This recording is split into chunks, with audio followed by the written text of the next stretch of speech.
नमस्कार, बहुत स्वागत है आप सभी का। आप देख रहे हैं खबर दमदार और मैं हूं आपके साथ शीनम शर्मा और मैं हूं अनुपम। सबसे पहले बात कर रहे हैं बड़ी खबर की। संभल से खबर है जहां पर एक हिंदू बच्चे की मुस्लिम बच्चे से पिटाई का मामला सामने आया है। स्कूल की टीचर भी मुस्लिम है, जिसको लेकर बच्चे के पिता ने मुकदमा दर्ज कराया है। इसके आधार पर टीचर को फिलहाल पुलिस ने गिरफ्तार कर लिया है। घटना असमोली इलाके के दुगावर गांव की है। पीड़ित बच्चा Saint Anthony senior secondary school में 5वीं में पढ़ता है। बच्चे के मुताबिक क्लास में टीचर ने लेसन सुनाने को कहा। जब वो लेसन नहीं सुना पाया तो उसकी पिटाई दूसरे बच्चे से करवाई गई। मेरी शिक्षिका ने मुझसे एक लेसन पूछा तो मैं उसका जवाब नहीं दे पाया, तो मेरे पीछे वाले जो बच्चा बैठा हुआ था उसे उठाकर उससे कहा कि मानव इसके थप्पड़ 2 कस के लगाना। उसने मेरे दोनों गाल पर एक एक थप्पड़ लगा दिए और फिर हमें बिठा दिया गया। जी। फिर हम छुट्टी से घर आए। मैं तब तक ये बात अपने मम्मी पापा से कहना भूल गया था, पर जब मेरे पापा ने कल सुबह मुझसे ये बात पूछी तो मैंने मेरे पापा को बताई। थाना असमोली क्षेत्रांतर्गत एक विद्यालय के टीचर द्वारा एक छात्र को दूसरे छात्र से पिटाई कराए जाने की घटना प्रकाश में आई है। इस संदर्भ में पीड़ित छात्र के परिजनों द्वारा दी गई तहरीर के आधार पर थाने पर अभियोग पंजीकृत कर लिया गया है। साथ ही साक्ष्य के क्रम में टीचर को अरेस्ट कर लिया गया है। इस प्रकरण में साक्ष्य संकलन किया जा रहा है। शीघ्र ही साक्ष्य के क्रम में अग्रिम विधि कार्रवाई सूचित की जाएगी। मैडम मजिस्टर जो मैडम उनका नाम शाइस्ता जहरा है जी, और मेरे बेटे का नाम मानव त्यागी है जो 5th डी का छात्र है सेंट एंथोनी स्कूल दुगावर में जी। उन्होंने अदी नाम के बच्चे से उसको पिटवाया सिर्फ इसलिए कि वो लेसन नहीं सुना पाया, और उसने सुना दिया था कि 2 थप्पड़ से कसकर लगाओ, और उसने लगाए भी। मेरा बच्चा डर गया, बहुत सहम गया, रात को बिल्कुल नहीं बोला। मुजफ्फरनगर के स्कूल में टीचर द्वारा बच्चे को दूसरे समुदाय के बच्चे से पिटवाने की घटना को लोग अभी भूले नहीं थे कि ताजा मामला संभल में आ गया है। संभल के असमोली के दुगावर में एक बच्चे आज जब अपना लेसन नहीं सुना सका तो टीचर ने उसको दूसरे बच्चे से पिटाई कराई है। वहीं इस घटना में फर्क ये है कि यहाँ पर एक मुस्लिम बच्चे से हिंदू बच्चे की पिटाई कराई गई है। घटना के बाद शोर मचा है। बच्चे ने घर जाकर इस वाकये को बताया है और दूसरे बच्चों को पिटवाने की घटना से जहां उनके मनोबल का ह्रास हो रहा है, वहीं बच्चों की सुरक्षा पर भी ये सवाल है। सुनील कुमार, न्यूज़ 18 तपदे संभल। आजमगढ़ में लाल बहादुर शास्त्री इंटर कॉलेज के एक टीचर ने छात्र को बुरी तरह से पीट दिया, जिसमें उसके कान का पर्दा फट गया। इतना ही नहीं, परिजनों ने जब इसकी शिकायत दर्ज कराई तो वो भड़क गया और फोन पर ही परिजनों को भद्दी भद्दी गालियां देने लगा और गुंडाई दिखाते हुए दोबारा पीटने की भी बात कही। इसका ऑडियो सोशल मीडिया पर अब वायरल हो रहा है। इस मामले में DIOS ने कहा है कि हमारे पास कोई लिखित शिकायत नहीं पहुंची है। अगर लिखित शिकायत मिली तो नियमानुसार कार्रवाई की जाएगी। अभी तक प्रकरण हमारे पास कोई लिखित या प्रत्यक्ष अप्रोच रूप में संज्ञान में नहीं आया है, और एक ऑडियो मैंने भी सुना है, लेकिन स्पष्ट नहीं हो पा रहा है कि दोनों पक्षकार कौन है। जैसे कोई शिकायत प्रत्यक्ष अप्रोच मिलती है, नियमानुसार कार्रवाई की जाए। मथुरा में मंगलवार को हुए ट्रेन इंजन के हादसे का CCTV फुटेज सामने आया है। इंजन के अंदर के इस वीडियो में साफ दिख रहा है कि लोको पायलट की लापरवाही की वजह से यह पूरा हादसा हुआ है। दरअसल ट्रेन का इंजन पटरी से उतरकर प्लेटफॉर्म पर चढ़ गया। वीडियो में दिख रहा है कि लोको पायलट इंजन के अंदर किसी से वीडियो कॉल पर बातचीत करते हुए एंट्री करता है और अपना बैग बेहद लापरवाही से इंजन के थ्रोटलर पर रख देता है, जिसकी वजह से अचानक इंजन आगे बढ़ने लगता है। हड़बड़ी में जब कुछ समझ नहीं आता तो लोको पायलट कुछ समझ पाता, तब तक इंजन प्लेटफॉर्म के रैंप पर चढ़ चुका था। इसके बाद वीडियो में साफ दिख रहा है कि लोको पायलट जिस किसी से वीडियो कॉल पर बात कर रहा था उसका कॉल कट करता है और क्लूलेस नजर आता है। वहीं बाद में हुए ब्रेथ एनालाइजर टेस्ट में लोको पायलट के शराब पीने की भी पुष्टि हुई है। इस मामले में रेलवे ने 5 कर्मचारियों को निलंबित कर दिया है।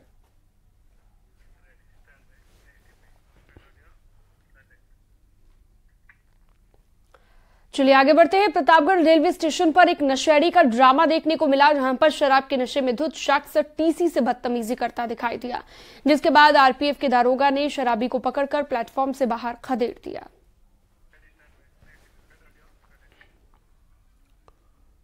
संभल में गुन्नौर थाने के इंस्पेक्टर पर रेप पीड़िता के साथ अभद्रता और अश्लील बर्ताव करने का आरोप लगा है। इन आरोपों के बाद न सिर्फ जांच का आदेश दिया गया बल्कि इंस्पेक्टर को सस्पेंड कर दिया गया है। आरोपी इंस्पेक्टर के ऊपर रेप पीड़िता से फोन पर अश्लील बातें करने का आरोप लगा है। क्राइम इंस्पेक्टर अशोक कुमार का पीड़िता के साथ फोन पर अश्लीलता करने का एक ऑडियो सोशल मीडिया पर वायरल हुआ था। इसके बाद एसपी ने एएसपी को इस पूरे मामले की जांच सौंपी है।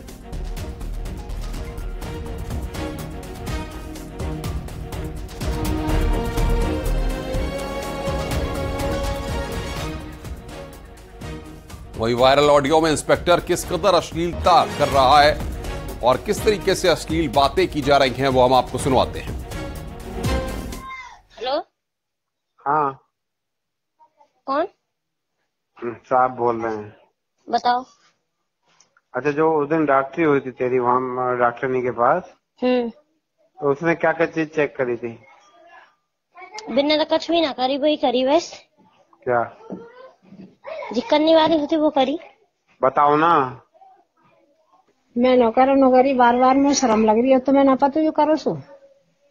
अरे भाई, वो रिपोर्ट जा रही है वहाँ से रिपोर्ट वालों ने पूछ रहे हैं, मतलब शरीर पर चोट चेक करी थी। बाल लिए थे? बाल बिन्ने ले कौन से हाथ के लिए थे ना खून? सीधे से। अच्छा, और बाल कहाँ के लिए थे?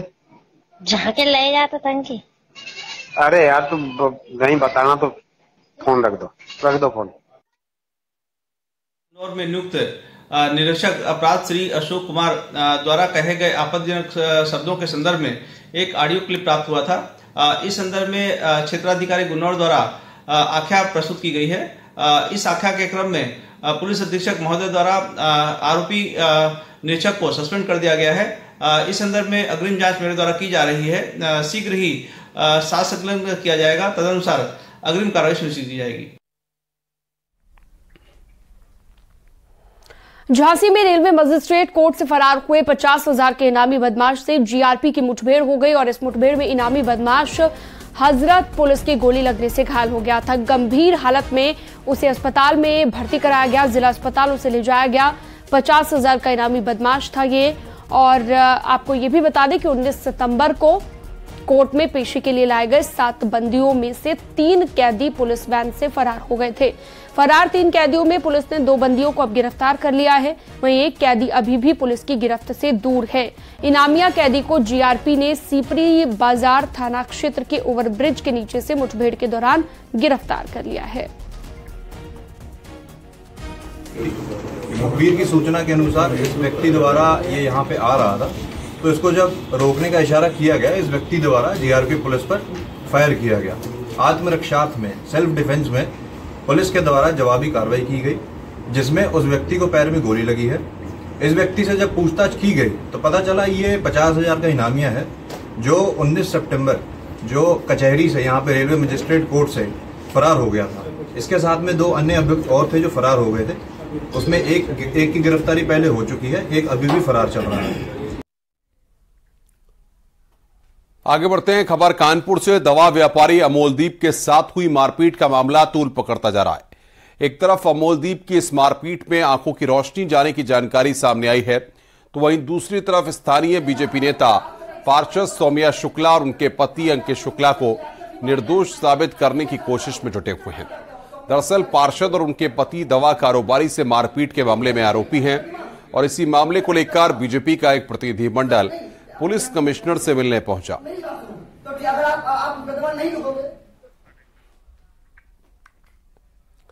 हरदोई में लव सेक्स और धोखे का मामला सामने आया है। हिंदू महिला ने मुस्लिम लड़के पर शादी करने और नौकरी दिलाने के नाम पर दुष्कर्म करने का आरोप लगाया है। इतना ही नहीं, इस्लाम धर्म अपनाने के लिए दबाव बनाने का भी आरोप लगा है। महिला ने अपने पड़ोस में रहने वाले एक लड़के पर ये आरोप लगाए हैं और आरिफ ने उसके साथ दुष्कर्म किया, ये आरोप लगाए गए। उसका अश्लील वीडियो भी बनाया। महिला की शिकायत पर पुलिस ने आरोपी आरिफ के खिलाफ मामला दर्ज किया और आगे की कानूनी कार्रवाई में जुट गई है। उसने जो है इनको नौकरी और शादी का ढोंग रचा के झांसा देकर इनके साथ शारीरिक संबंध बनाए उन्होंने शादी के लिए कहा तो उसने कहा कि पहले धर्म अपना इस्लाम धर्म स्वीकार करो, और उनका फोटो वीडियो भी बना लिया था। उनकी तहरीर पे अभियोग पंजीकृत कर लिया गया है और युवती का मेडिकल परीक्षण और कार्रवाई की जा रही है। मध्य प्रदेश के इंदौर में आयोजित इंडियन स्मार्ट सिटी कॉन्टेस्ट में आगरा को 5 कैटेगरी में अवार्ड मिले हैं। बेस्ट स्मार्ट सिटी की लिस्ट में आगरा को देश भर में तीसरा स्थान मिला है। राष्ट्रपति द्रौपदी मुर्मू ने आगरा के नगर आयुक्त अंकित खंडेलवाल और महापौर हेमलता दिवाकर को पुरस्कार देकर सम्मानित किया। कोविड काल में किए गए कार्य और 17,000 घरों को 24 घंटे पानी देने के चलते आगरा को यह सम्मान मिला है। इसके अलावा G20 समिट के दौरान ताजनगरी की खूबसूरती देखते ही बनती थी। इसके चलते ताजनगरी ने बेस्ट स्मार्ट सिटी के टॉप 5 में जगह बनाई है।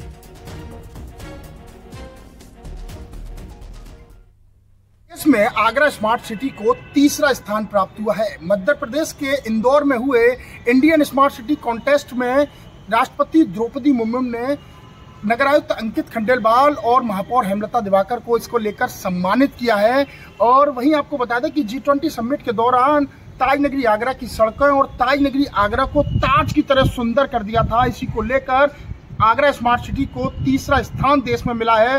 राष्ट्रपति ने नगर आयुक्त और महापौर को सम्मानित किया है। वहीं अब जब नगर आयुक्त और महापौर आगरा नगर निगम लौटेंगे तो यहां उनका अभिनंदन सम्मान किया जाएगा और फर्स्ट रैंक पर लाने के लिए और ज्यादा मेहनत की जाएगी नगर आयुक्त और महापौर और सभी कर्मचारियों के साथ। शिव कुमार, न्यूज़ 18 आगरा। यूपी की बेहतर कानून व्यवस्था और उद्योगों के लिए बेहतर माहौल ने उद्यमियों को लुभाना शुरू कर दिया है। दूसरे राज्यों की उद्योगपति अब यूपी में निवेश करने के लिए बेताब दिखाई दे रहे हैं। यही वजह है कि हरियाणा की टेक्सटाइल इंडस्ट्री अब उत्तर प्रदेश में शिफ्ट होने जा रही है।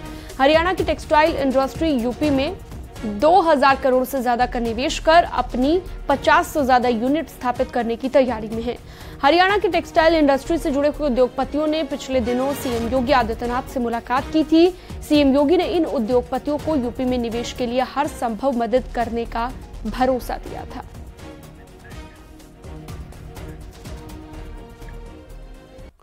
योगी सरकार के नाम पर एक और उपलब्धि दर्ज हो गई है। उत्तर प्रदेश के 100% गांव को ODF प्लस का दर्जा मिला है। स्वच्छ भारत मिशन ग्रामीण के तहत 100% ODF प्लस कवरेज हासिल कर स्वच्छता की मिसाल पेश की गई है। 95,767 गांवों ने खुद को ODF प्लस घोषित किया है, तो वहीं पिछले 9 महीनों में 80,000 से ज्यादा गांवों ने ODF प्लस का दर्जा हासिल किया है। अकेले उत्तर प्रदेश में 88 लाख लोगों ने जन आंदोलन और श्रमदान में भाग लिया है।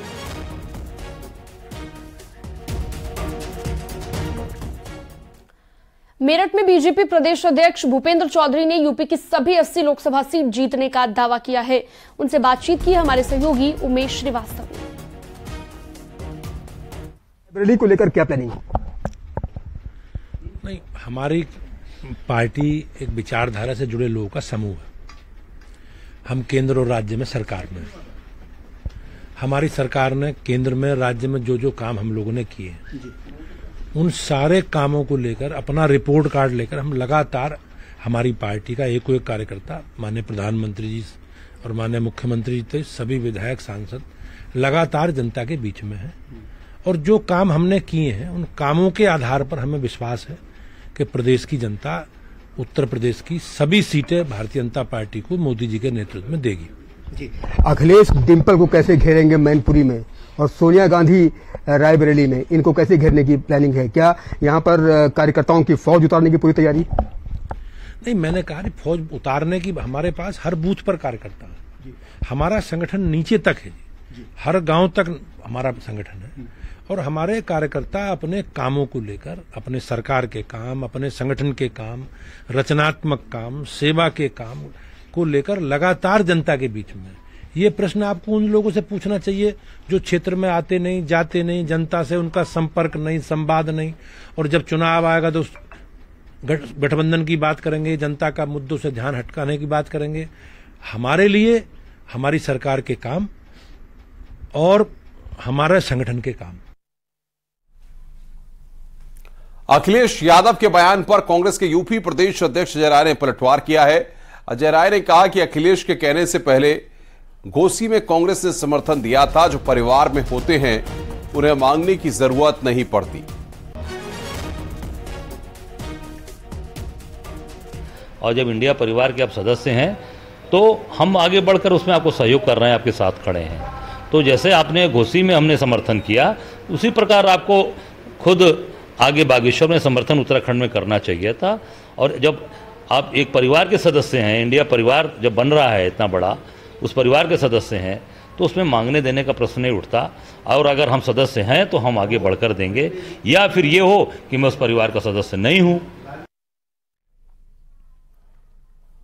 यूपी कांग्रेस में एक बार फिर से अंतरकलह सामने आ गई है और यूपी यूथ कांग्रेस पश्चिमी यूपी के प्रदेश अध्यक्ष ओमवीर यादव ने इस्तीफा दे दिया है। इस्तीफे से पहले कांग्रेस पर कई आरोप भी उन्होंने लगाए हैं। रुक रहे हैं यहां पर एक ब्रेक के लिए, जल्द लौटते हैं कुछ और खबरों के साथ।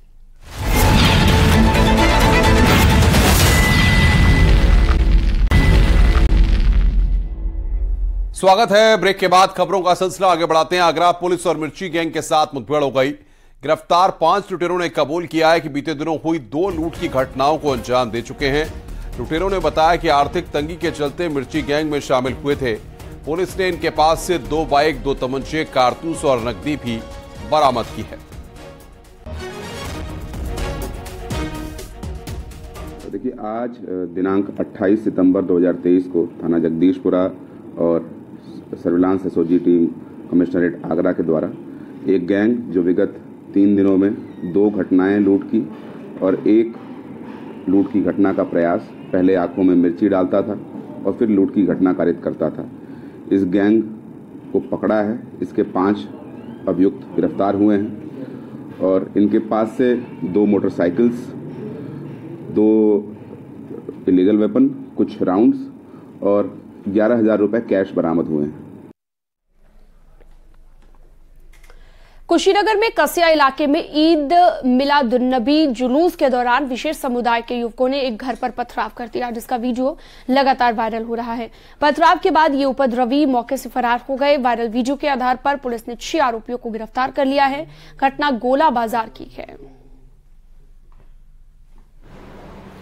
जनपद कुशीनगर के अंतर्गत थाना कसिया क्षेत्र में गोला बाजार नामक क्षेत्र में 2 पक्षों के बीच कहासुनी की स्थिति में संघर्ष की स्थिति उत्पन्न हुई थी। पुलिस द्वारा तत्काल मौके पर पहुंचकर लोगों को समझा बुझाकर मामला शांत कराया गया। इसी बीच कुछ उपद्रवी तत्वों के द्वारा आपस में झगड़ा लड़ाई की गई। पुलिस द्वारा तत्काल मौके से 6 व्यक्तियों की गिरफ्तारी इसमें की गई है। तत्काल सुसंगत धाराओं में मुकदमा पंजीकृत किया जा रहा है और अग्रिम विधिक कार्रवाई की जा रही है। सभी अधिकारी मौके पर उपस्थित हैं। मौके पर पूर्ण रूप से शांति व्यवस्था कायम है। मथुरा पुलिस ने रेप के आरोपी को गिरफ्तार कर लिया है। 24 सितंबर को आरोपी ने एक 9 साल की बच्ची के साथ घटना को अंजाम दिया था और यह तभी से फरार चल रहा था। आरोपी ने टॉफी देने के बहाने मासूम को सुनसान इलाके में ले जाकर घिनौनी वारदात को अंजाम दिया था।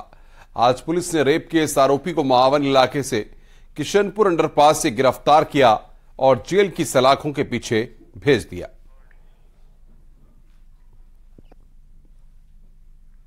में सभी टीमें लग गई इस घटना के अनावरण के लिए, क्योंकि एक बड़ी चुनौतीपूर्ण घटना थी जिसमें थाना महावन की टीम और एसओजी प्रभारी राकेश की टीम ने सराहनीय कार्य करते हुए इस घटना का अनावरण किया और जो आरोपी है राजन, उसे गिरफ्तार किया है। अब उनको गिरफ्तार करने के उपरांत जेल भेजा जा रहा है उसको। ताजनगरी में अवैध निर्माण पर आगरा विकास प्राधिकरण का बुलडोजर गर्जा है। बिना नक्शा पास कराए बनाई जा रही 2 कॉलोनियों को पीडीए ने बुलडोजर चलाकर ध्वस्त कर दिया।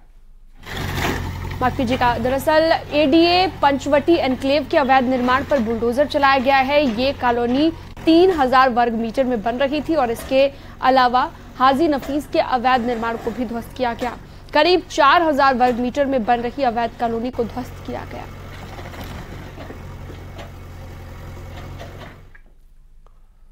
खबर मथुरा से है। प्राधिकरण ने अवैध निर्माण पर सख्ती शुरू कर दी है। वृंदावन में प्राधिकरण ने अवैध रूप से तैयार की गई एक इमारत को बुलडोजर से जमींदोज कर दिया। खादर इलाके में नियमों को ताक पर रखकर यह इमारत बनाई गई थी। प्रशासन की टीम ने इस 4 मंजिला इमारत को ध्वस्त कर दिया है। दरअसल एनजीटी की तरफ से यमुना खादर में किसी भी तरह के निर्माण पर रोक लगाई गई थी। इसके बावजूद यहां पर यह इमारत तैयार की जा रही थी।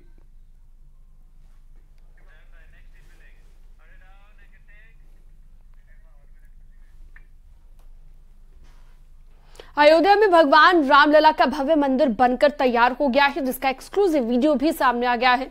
वीडियो के जरिए आप रामलला के मंदिर को आकार लेते हुए देख सकते हैं। मंदिर में आकर्षक नक्काशी भी दिखाई दे रही है। अयोध्या आने वाले राम भक्तों के लिए ये आकर्षण का केंद्र होगी। रामलला के सिंहद्वार, नित्य मंडप और गुड़ मंडप पर चल रहे कार्यों की भी तस्वीरें सामने आ गई है।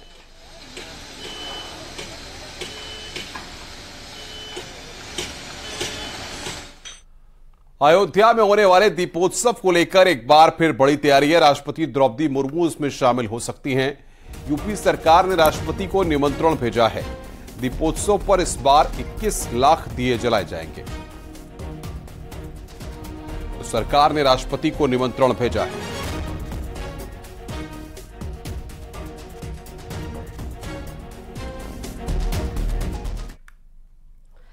और चलिए अब आगे आपको दिखाएंगे उत्तराखंड एक्सप्रेस। सबसे पहले एक नजर डालते हैं हेडलाइंस पर।